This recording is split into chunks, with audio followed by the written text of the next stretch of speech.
నేను మీకు మాటిస్తున్నా, అయ్యో మా గోపన్న లేడు కదా, మాకేమన్నా అయితే గూండగాల్లో రౌడీగాల్లో వాడో వీడో లట్టుగాడో పొట్టుగాడో సతాయిస్తే ఎట్లా అని మీరు అనుకుంటుండొచ్చు.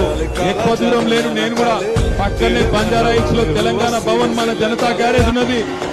ఒక్క ఫోన్ కొడితే 40 మంది ఎమ్మెల్యేలను ఎమ్మెల్సీలను తీసుకొని మీ రేవంత్ నగర్ కు వచ్చే బాధ్యత నాది. ఆడబిడ్డ కదా ఏం చేస్తుంది అనుకుంటుర్రేమో. ఆడబిడ్డ అంటే ఆదిశక్తి రూపం.